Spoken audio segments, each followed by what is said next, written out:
মানুষের চাহিদার সীমা না থাকলে সুখ থাকে না। আর্থিক অবস্থা যেমনই থাকুক, নিজেকে মানিয়ে নেওয়াটাই সুখের অংশ। সুখ তো বললেই আসে না, বা ইচ্ছা করলেই আনা যায় না। এটা আল্লাহর দান, মানুষের হাতে নেই। কারণ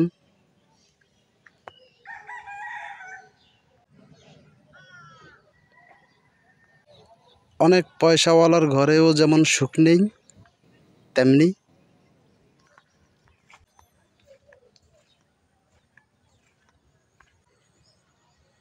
অনেক সুন্দরী নারী এবং সুদর্শন পুরুষেরও কিন্তু অনেক সংসার টিকে না।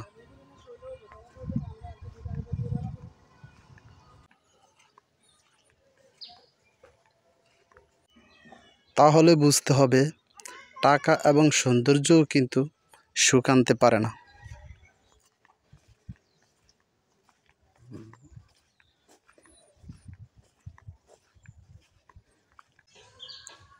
তাহলে আমরা কিসের মোহে পড়ে আছি?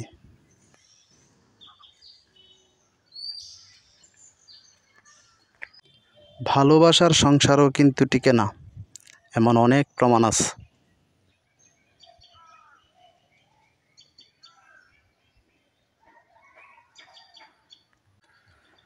এজন্যই বলি, সুখ একমাত্র আল্লাহর দান।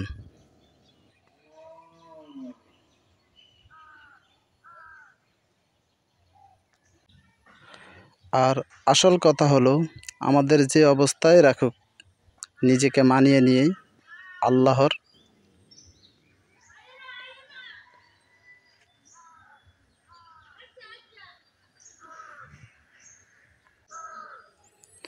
শুকরিয়া আদায় করতে পারলেই সুখ।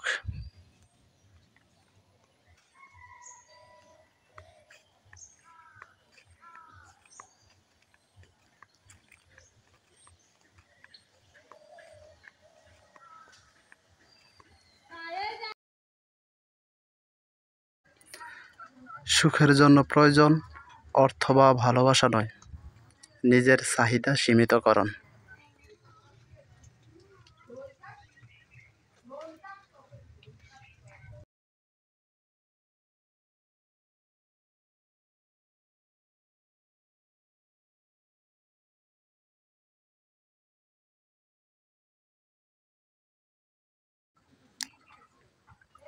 আর আমার ভিডিওগুলো যদি ভালো লেগে থাকে, তাহলে আমার চ্যানেলটি সাবস্ক্রাইব করুন, লাইক করুন এবং পাশে থাকা বেল আইকনটি প্রেস করুন।